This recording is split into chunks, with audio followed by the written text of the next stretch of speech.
My name is Lindsay. Makulit, pero may puso. Handang makinig sa mga kwento mo. Alam mo, feeling ko kailangan mo na siyang iwan kasi it doesn't make sense. Ang kwento sa lihim ng liham. Mahal kong Lindsay. Tawagin niyo na lamang po ako sa pangalang Vicky. 32 years old at kasalukuyan pong naninirahan dito sa Sucat, Parañaque.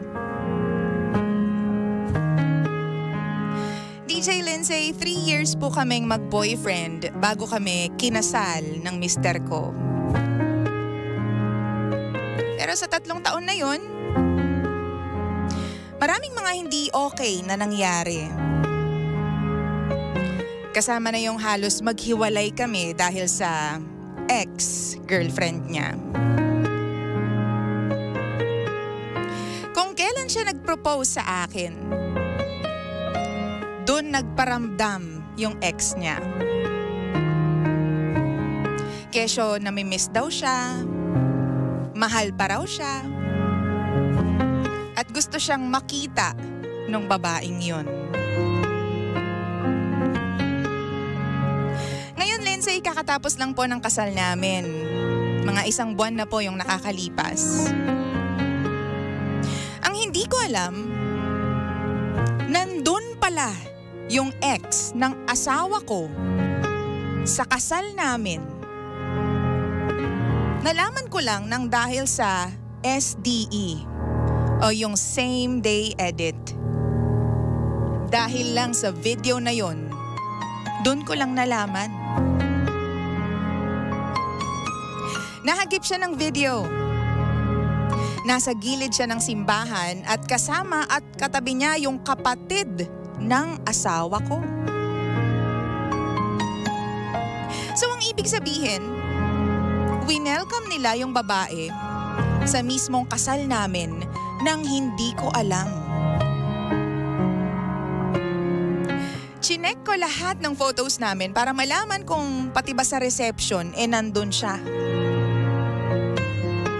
To my surprise, oo, nandun nga yung ex niya. Pero nasa gilid lang. Hindi ko siya napansin, DJ Lindsay, nung kasal namin kasi sobrang busy po ako. Kaka-entertain sa mga bisita that time. Alam niyo po yung dapat masaya kami ngayon kasi 1 buwan pa lang yun nakakalipas. Napalitan ng inis, galit. Akala ko magiging masaya ako kapag binigay na sa amin yung kompletong photos nung kasal namin, tsaka videos. Tapos may makikita akong ganun. Ang sabi ng asawa ko, wala na naman daw akong magagawa kasi tapos na yung kasal. Maniniwala ba ako na hindi niya alam na nandun yung ex niya? DJ Lindsay, wala ba ako dapat ikatakot? Dahil nandito pa rin sa buhay namin yung ex niya? Medyo na-alarm lang ako dahil napakalakas ng loob niyang pumunta sa kasal namin. Hindi ko rin alam kung anong dahilan niya. Kaya nandun siya. Ni hindi man lang ako sinabihan. Wala akong kaalam-alam. Ano po bang dapat kong gawin? Kasi parang naapektuhan na po yung tiwala ko sa asawa ko. Kahit bago pa lang ang aming kasal.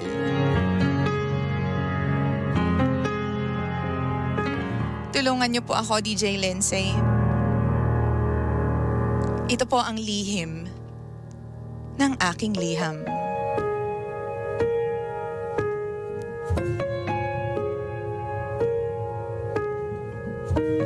Lihim ng liham.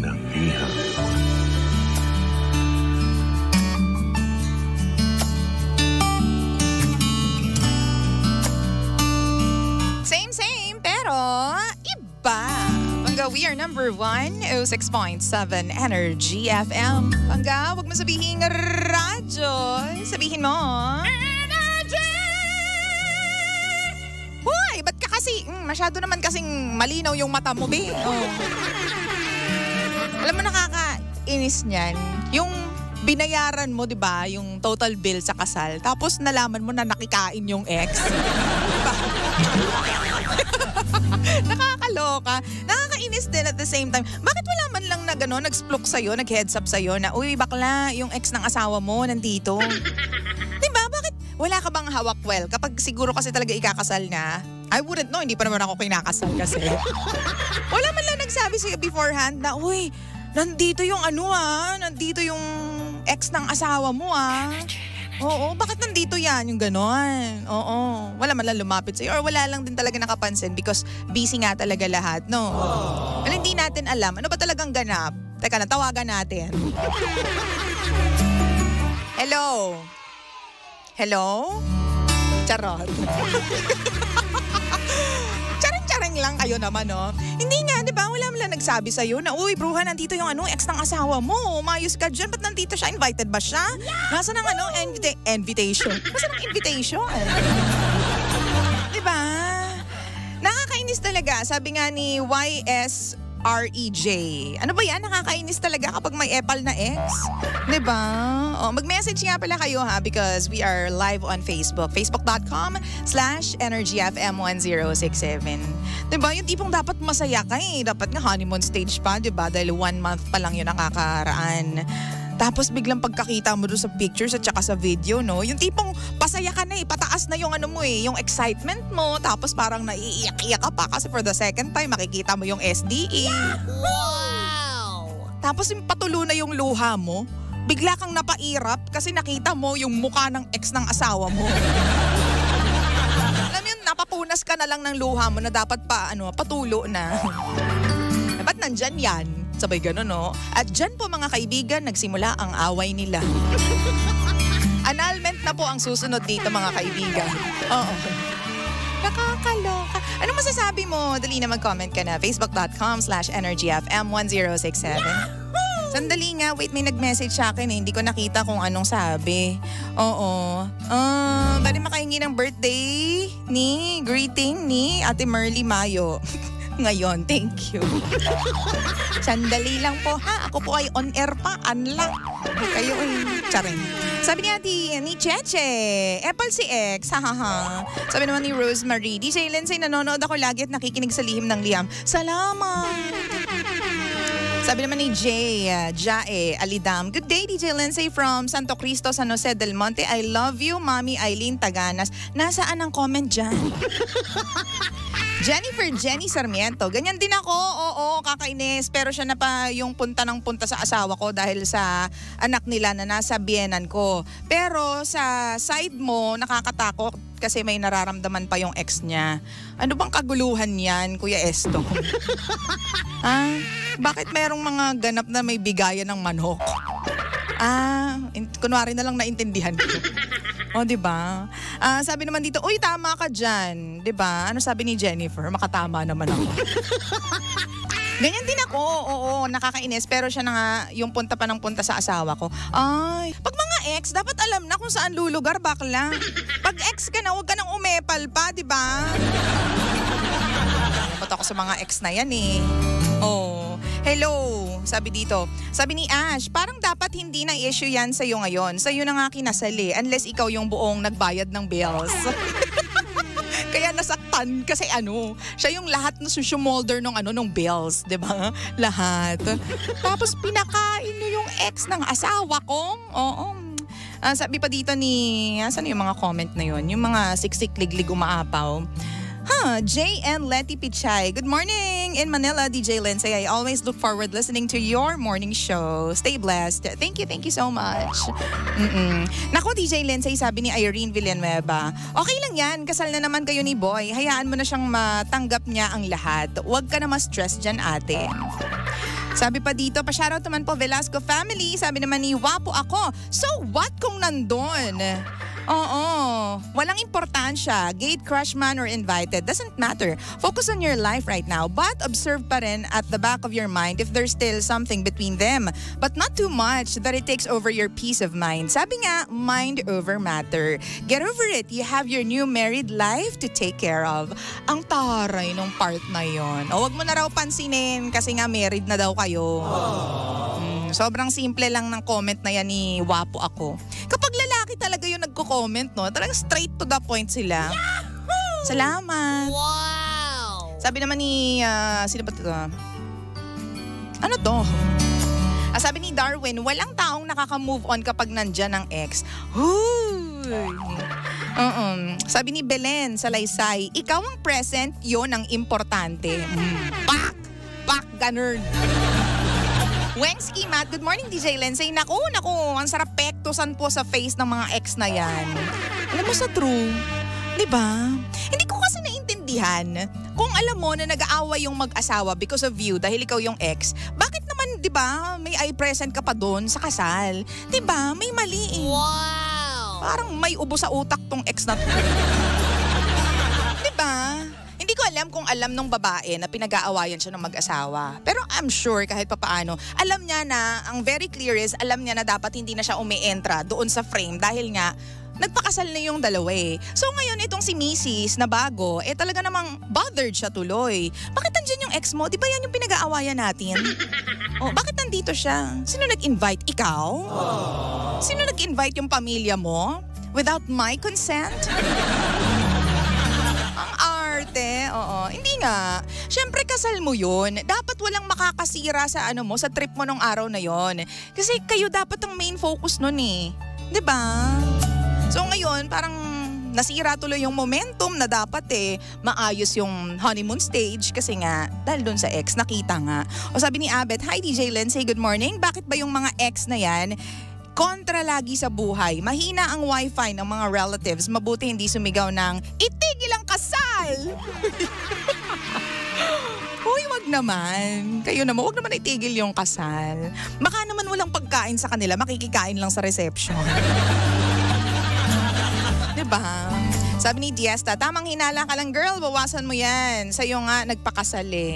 Sa bagay, true ka dyan. And good morning po kay Leia, maepal si ex, sabi ni Leia. At magandang umaga po sa lahat po ng mga nakikinig lang sa atin, hindi nagko-comment sa comment section or hindi nagsisend in ang comments nila, but tahimik na napapa-comment sa kanilang mga kinauupuan at the moment. Yung tipong, napaka-epal naman, napaka-sama ng ugali naman ng ex na yan.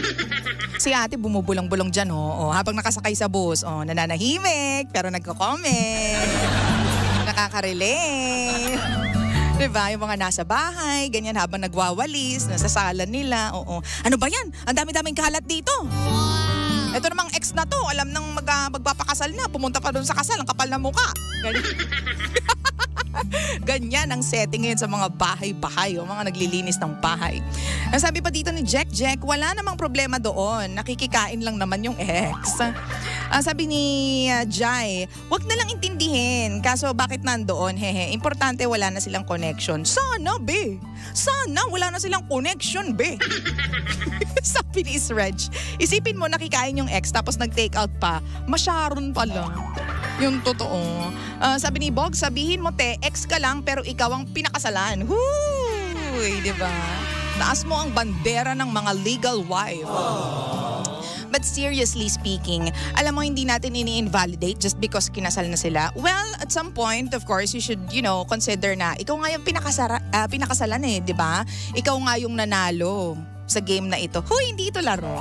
Ganyan. Ikaw nga yung nanalo, be. Ikaw na nga yung misis So dapat, i-refrain mo yung sarili mo from entertaining yung mga negativities. Lalo na kung nasa past na yon.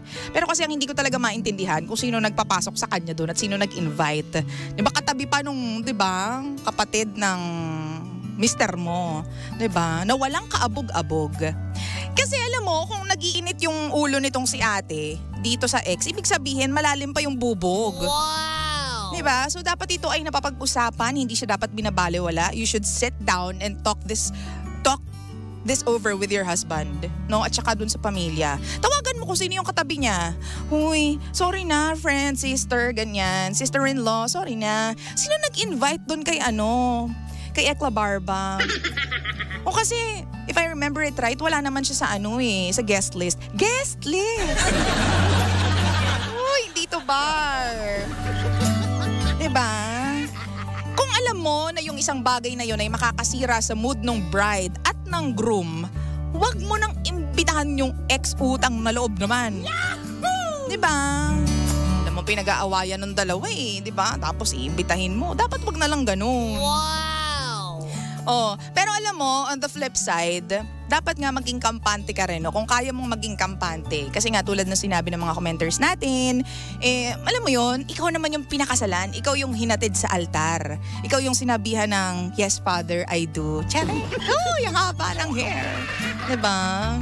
Tapos, yun, kumbaga, ikaw yung ginastusan, 'di ba? Ikaw yung hinarap sa Diyos, ganyan. Tapos nagbigay kayo ng vows to each other. So, I guess wala na yun talaga sa husband mo, 'di ba? Wala na yan, pinakasalan ka nga Ang pangit naman ng ugali ko pag pinakasalan ka tapos wala naman pala. 'Di ba? Nakikipaglaro pa rin siya ng apoy doon sa ex niya. Siguro hindi naman. Makukonsensya yan dahil nasa harap ni Lord, 'di ba? Ano yun, hindi tinatablan? Oo. So, maging kampante ka doon sa idea na yun. Wala yan. Pero syempre, bilang babae, emotional, bilang babae, delulu, ganyan. Alam mo na, overthinker tayo, malala. So, kailangan lang maging mag-over-communicate. 'Di ba? Totoo yan. Maging OA sa communication si husband, no, na mahal na mahal kita, kaya ikaw ang misis ko ngayon. Huwag po nang pansinin niyang ex na yan. Hindi ko alam kung sino nag-invite sa kanya. Ang importante, mahal na mahal kita at ikaw ang pinakasalan ko. At mamahalin kita hanggang sa dulo ng walang hanggan. Yung mga gusto kong marinig pag kinasal ako diba? Mamahalin kita. Oo. Kung hindi sapat ang buhay na ito, mamahalin ulit kita hanggang sa susunod na lifetime. Higilan mo. Linsay mo Kakaloka ka ngayon. Ay, nako. Sabi dito ni Abet, so ngayon, lagi ka nang naka-alerto sa cellphone. Mister mo, diba? Lagi kang, Kasi nandyan nga yung ex. Wag na tayo maging praning. Kung ako sa'yo, dapat i-close mo na yan Parang game over na. Kapag nagkamali yung mister mo, kung sakali man na meron siyang ginagawang kababalaghan, alam mo na. Pwede kang mag-file ng case. File ng case! Aga naman ang file ng case na yan. Kakakasal lang. Oo. Diba? Couple mooks po ni ex, DJ Lindsay. Oo nga. Yaan mo na. Sabi dito, wag ka na magpaka-apekto dyan sa ex mo, di ba? Or sa ex niya. Pakita mo na mas deserving ka sa asawa mo. Take all your time. And give all your time to your husband. Sabi nga nila. At ano pa ba? Ngayon nakasal na kayo, siguro kung ako yun nandyan, dapat nga mas matapang ka ngayon may gusto ka pa sa asawa ko? Kung ako lang may gusto ka sa asawa ko? O sige, kapag sumama sa'yo na. Magsama kayo. Diba? Kasi ikaw na yung legal wife. Tulad nga ng sinabi ko, pag nagkamali yung asawa mo, alam niya naman kung anong kalalagyan niya. At feeling ko naman, in all honesty, hindi naman gagawa yung asawa mo ng dahilan para masira yung pagsasama ninyong dalawa. Diba? Yun yun. Huwag tayong OA sa mga naiisip natin. Magtiwala ka sa asawa mo. Wow! Yun yung pinaka. Next level. Tiwala kayo sa mga pinakasalan ninyo. Kasi kung hindi, parang hindi mo na rin pinanindigan yung vow na binigay mo, di ba? Or sinabi mo sa harap ni Lord. Ganon. So trust your husband. As kung meron ka talagang problema, kausapin mo siya. Kapag hindi naging okay, sikmuraan mo. Hindi. Hindi ka maninikmura, friend. At saka yun, ibigay niya sa iyo lahat ng ng assurance na wala ng something sa ex. So i-block dapat ng asawa mo yung ex or kung gusto mo mag-usap-usap nga kayong tatlo di ba? Wow! Magsabayang bigkas kayong tatlo. Well, just to make sure na ano bang meron. Ganon. Diba? Well, wala, alam mo yun, but una sa lahat, magtiwala ka nga sa asawa mo. Diba? If worst comes to worst, ganon na lang yung gawin mo. Okay. 9:29 rin po ng nagmamagandang umaga mga pangga. Sa lahat po ng mga kapitbahay natin dyan. Sa lahat po ng mga pangga natin. Wow! Na in love at gusto nang pakasalan yung mga mahal nila sa buhay. Huy, kayo na. This song is for you. Tutok lang! Ito na naman ang puso ko, tumitibok-tibok at mayroong binubulong, tila mayroong